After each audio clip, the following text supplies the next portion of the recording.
Thank you, Dana. I'm going to ask Tim to join me for a second. I see Tim is kind of looking down there, but you're already unmuted. So would you play with me just for a second? I just have a quick question for you.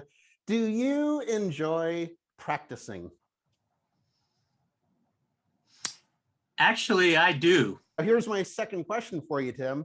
Do you think most people like to practice things? And just, across the board, could be a sport, could be playing cards, could be their computer, whatever it is. Do you think people just enjoy the idea of practicing, the action of practicing?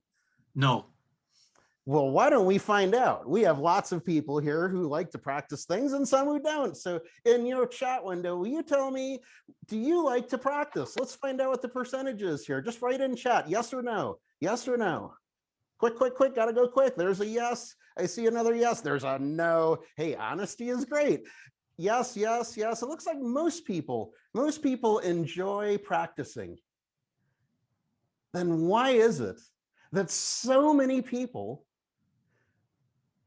have the opportunity to practice in a variety of ways their speaking skills, and they choose not to? Why is that? If you think that's messed up, where most of us enjoy practicing, but when it comes to speaking, that's where everybody seems to drop the ball, just type that in chat. Messed up. It's messed up. It's totally backwards from what should be. Come on, let's see some messed up. There's one. There's another. Keep them coming. Messed up, if you agree. And what I'm doing here is I'm introducing my topic, and I'm introducing me to you, the audience. And I think this is one of the most neglected components of speaking today in the new era, where we're all coming out of Zoom meetings and in-person meetings are starting up again. And we're going to go out there and do speeches the same way we did before. And people are coming out of this COVID era expecting more, because they've been on these Zoom meetings for so long. It's just Zoom fatigue that we have, another Zoom meeting. And when we get in person, we're going to be expecting more. So my challenge to you is to try to connect with your audience in the first couple of seconds that you get on stage. Can you do what I just did in a live setting? Absolutely. And then you can turn to the camera that has everybody on virtual and do the same thing and be watching the chat as they roll in. This is the new technique of engaging your audience. Well, new, I mean, I don't know that it's so new, but it's new to a lot of people, because it seems like almost every presentation I watch, and I've watched a lot of them, virtual and now back to in-person, where we're using the same old tactics of having an opening line, and then this is what I'm going to tell you today, and I'm going to cover these 5 points, and then you go through them, and that's great for Toastmasters.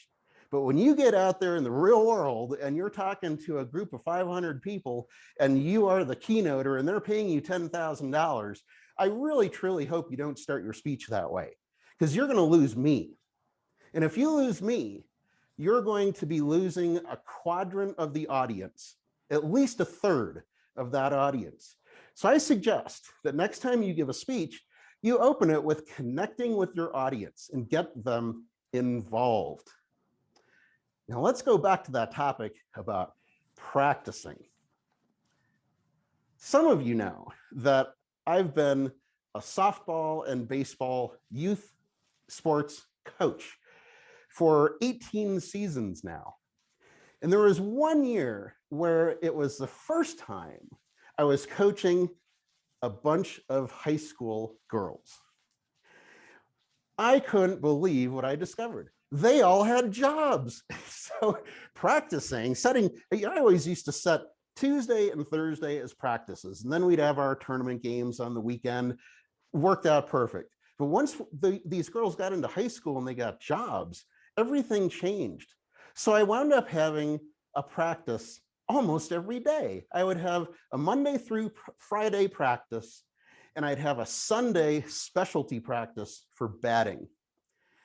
You know who really excelled in that season were the girls that showed up 3, 4, 5 days a week without me having any penalty if they didn't show up. I said, I don't care if you show up or not. I just want you to play well on the weekend. And if you're going to devote your whole week to work and other things, boys, of course, it's always work, but no, we know boys were in there, right? That was really the distraction. Dana's saying, no, never, not me. Well, that was what I was up against. So I just kind of left it open. And the girls that really went forward in their skills were the ones that showed up on their own. They showed up on their own without me prompting them. I just provided the space. That's the challenge that we have as speakers, is to show up at a place, any place where you practice and look forward to that moment and find more locations where you can practice your speaking 2, 3, even 4 times a week. If you want to be a professional speaker, why would you not do that? Why would you create your speech now and then have a speaking gig in September and never put it together, never rehearse for it, never plan for it until the week of the event? Why would you do that? Although it's evident to me that that's what people are doing because I see the end result in their presentation. My challenge to you is to find more places where you can practice. And this is one of them, speakersspeaklive.com. where every week you can practice your presentation skills. Sometimes it's just a few minutes at a time. Other times you'll be the showcase presenter so you can get some more time in. The next step after that is speaker theater, speakertheater.com. It's something I launched right before COVID. We're bringing it back. You can go to speakertheater.com and check out the details for how you can practice even a longer presentation. The third, so that's 2. I talked about connecting. I talked about practicing, the importance of practice. But the third is that I really want you to think about empathy. Having empathy for your audience, having empathy for what they've been through. That story that I just told was not 40 minutes, was it? It was looks like about 2, and I'm looking at my clock here, about 2.5. That's a good story length. If we present stories in the way that we used to present stories, and if all of your stories are from 10 and 15 years ago, you're going to lose me again. And I'll say it again, if you lose me, you're losing a quadrant of your audience. Not everybody. Sure, you'll have quadrants of your audience that they just can't wait to hear what are the details of that story. My suggestion is that you need to have empathy for people who have been on these Zoom meetings all year and shorten your story and provide more content that they can use. What are they going to use when they walk out the door? That's what you need to give to them. Your story needs to be short. You need to understand that you need to bring them in from the story, just like when I was talking with Dana. I brought up boys and the softball team. I saw Dana laughing, and yeah, that never happened to her. You need to bring your audience in to your story so that they are with you. So those are my 3 challenges for you, my 3 components that I wanted to deliver to you that I think most people are really just, I don't know, they're neglecting maybe, or they're just not thinking about these 3 things. But one thing I can say to sum this up is that we're about to enter an era of speaking that's going to get a lot more complex. You're going to need to plan.